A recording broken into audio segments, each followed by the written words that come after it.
हामक्राय खायना बागै सामुंख्लाय तंगो हासनि हापा तिनि नभेम्बर तालनि चिसा सालमारि ग्राक सल कासि नायथक पान्दा खायमुंनि बिसिंतै गोमति हांखनि बिसिङाव खबजानाय काक्राबन गभर्नमेन्ट डिग्री कलेजनि खलाव काक्राबन गभर्नमेन्ट डिग्री कलेज फियोगै रिजाखा आवै Baksa district institute of education and ट्रेनिंगनि कायबाची थुयामगानां गर्ल्स हस्टेल ब फियोगै रिजाखा नायथक पान्दा खायमुंनि बिसिंतै फियोगै रिनायगै मानजागैखा त्रिपुरा हासनि मन्त्रिग्रा प्रोफेसर डॉक्टर मानिक साहा रां मन्त्री परणजित सिंह राय मन्त्री किशोर बर्मन एमएलए जितेन्द्र मजुमदार एमएलए रंजित दास गोमती हांकर परिषद सभाधिपति देवल देवराय काक्राबन पंचायत समिति चेयरपार्सन सुप्रिया साहा रोंतां बेदेगनि सेक्रेटारि राबेल हेमेन्द्र कुमार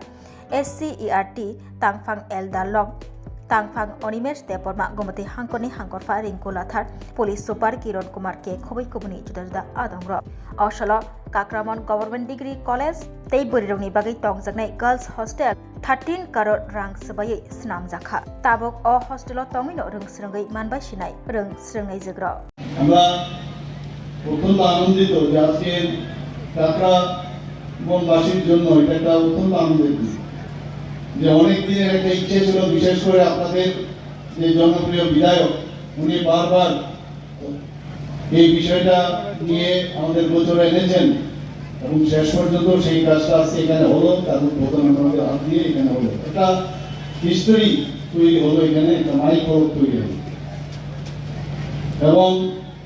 আমরা সবাই জানি যে এর আগেও আমরা 1970 দশকের 1970 যদি আমরা কথা বলি কি অবস্থা ছিল এখানে শিক্ষার নামে প্রহসন যারা কমিউনিস্টদের আদর্শে দীক্ষিত হয়ে তৎকালীন সময়ে নকশালি নাম দিয়ে সমস্ত স্কুল কলেজে আমি জানি না এখানে ওই বয়সের কতজন লোক আছে আমরা তার শিকার হয়েছি কখন যে স্কুলের মধ্যে বোমা পড়বে আর কখন যে সেখানে মানুষ এবং স্টুডেন্টস এবং টিচার আহত হবেন এবং মৃত্যু মুখে পতিত হবেন কেউ জানতো না এমন একটা অবস্থা ছিল সেখানে আমার পূর্ববর্তী বক্তা বলেছেন সংগঠনের বিভিন্ন নাম দিয়ে বিদেশি যে চিন্তা ভাবনা সেগুলোকে এখানে প্রতিষ্ঠিত করার চেষ্টায় সমস্ত স্কুল কলেজে একটা অরাজকতার একটা অবস্থা করেছে আজকে আমাদের যশস্বী প্রধানমন্ত্রী নরেন্দ্র মোদীজির মার্গদর্শনে এবং আমাদের মাননীয় গৃহমন্ত্রীজির চেষ্টায় আজকে আমরা দেখছি এই মাওবাদীদের কিভাবে খতম করতে হয় সেই চেষ্টা কিন্তু উনি করছেন এবং আগামী দিন এটাও বলেছেন আর বেশি দিন নয় এই মাওবাদীদের এই ভারতবর্ষের যে ভূমি থেকে তাদেরকে পুরোপুরি তাদেরকে এখান থেকে উচ্ছেদ করবে এবং এই চিন্তাধারার যারা মানসিকতা আছে তাদেরকে নির্মূল করার যে স্বপ্ন এবং যে প্রতিজ্ঞা নিয়েছেন সেটা বাস্তবে আমরা দেখতে পাচ্ছি এবং এই ব্রিজের অর্থাৎ সেতু সেই ব্রিজকে আমরা যে অজ্ঞতাকে আমরা জ্ঞানের মাধ্যমে আমরা যেতে পারি অন্ধকার থেকে আমরা আলোর দিকে যেতে পারি আমরা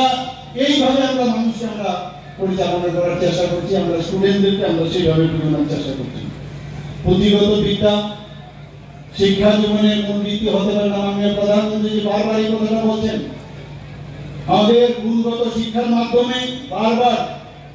আমাদের সমস্ত নেতৃত্ব আমাদের দিল্লির নেতৃত্ব আমাদের ত্রিপুরা রাজ্যের সমস্ত মানুষ আমাদের যারা জনপ্রতিনিধিরা এই বিষয়টা জানেন সমস্ত জায়গায় বলছেন যে গুণগত শিক্ষা আমাদের সরকার যেভাবে কাজ করছে আমাদের এখন পূর্ণাঙ্গ মানুষ তৈরি করতে হবে আমাদের এবং আমি এখানে স্টুডেন্টদের এটাই বলবো যে ছাত্র অবস্থার মধ্যে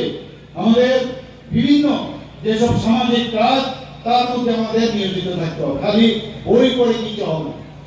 শুধু বই পড়ে কিন্তু কিছু হবে না আমাদের মানুষের জন্য কাজ করতে হবে এবং শৈশবকাল থেকে সেবামূলক মানসিকতা নিয়ে যদি আমরা কাজ করি তাহলে আমরা নিজেদেরকে একটা ফুল ফ্লেজেড মানুষ হিসেবে আমরা তৈরি করতে হবে মাননীয় প্রধানমন্ত্রী বারবার একটা কথা বলছেন যে শিক্ষা কেবলমাত্র পাঠ্যভিত্তিক জ্ঞান নয় কি বলছেন বরং এটি মূল্যবোধ বিকাশ এবং জাতি গঠনের একটি হাতিয়ার সেটাকে মাথায় রেখে আমাদের কাজ করতে হবে বন্ধুগণ बहुत बड़ा फोकस है इसी को ध्यान में रखते हुए ऑनरेबल चीफ मिनिस्टर सर के दिशा निर्देशन में हम लोग विमेन कॉलेज अभी हमारा है वो उसको हम प्रयास कर रहे हैं कि उसको यूनिवर्सिटी बनाएं। टीआईटी को भी हम प्रयास कर रहे हैं कि उसको यूनिवर्सिटी बनाएं और इसी के लिए स्टेट गवर्नमेंट की तरफ से फाइनेंस डिपार्टमेंट ने बजट का प्रोविजन रखा है। तो ये कुछ एक ऐसे स्टेप हैं जो दिखाते हैं कि हायर एजुकेशन डिपार्टमेंट और गवर्नमेंट ऑफ त्रिपुरा की जो प्रायोरिटीज है एजुकेशन के सेक्टर में वो एक बहुत हायर लेवल पे है। तीसरा चीज मैं आपको बता दूं कि हम लोग नई यूनिवर्सिटी सिर्फ गवर्नमेंट सेक्टर में ही नहीं खोल रहे हैं बल्कि प्राइवेट सेक्टर को भी हम लोग बहुत ज़्यादा अट्रैक्ट हम लोगों ने किया है। और रिसेंट पास में 4 नई प्राइवेट यूनिवर्सिटी यहाँ पर नई आई है और इसके अलावा भी अभी पाइपलाइन में बहुत सारी यूनिवर्सिटीज़ है प्राइवेट यूनिवर्सिटी जो आगे आने वाले टाइम में आने वाली है। न्यू एजुकेशन पॉलिसी में ना सिर्फ इंडियन यूनिवर्सिटीज़ बल्कि इंडियन प्राइवेट यूनिवर्सिटीज़ के अलावा फॉरेन यूनिवर्सिटीज़ को भी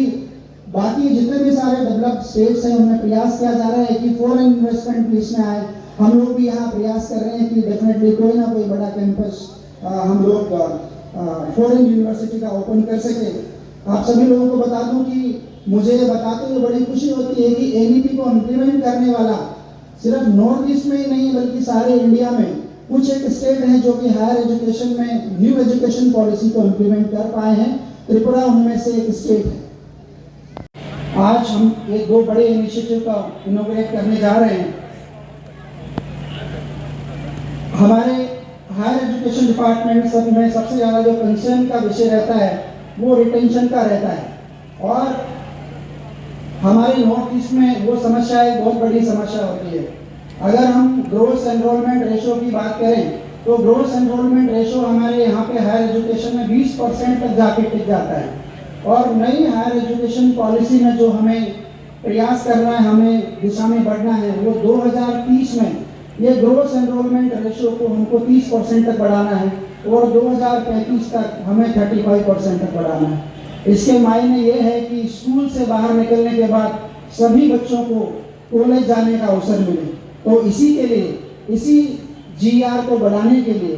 स्टेट गवर्नमेंट का लगातार प्रयास रहा है कि हम लोग ऐसे एरियाज में स्कूल कॉलेजेस खोले जहाँ पर कि अभी तक कॉलेजेस नहीं है और हायर एजुकेशन की रीच नहीं है। इसी के लिए हायर एजुकेशन डिपार्टमेंट की तरफ से, गवर्नमेंट ऑफ त्रिपुरा की तरफ से 3 नए कॉलेजेस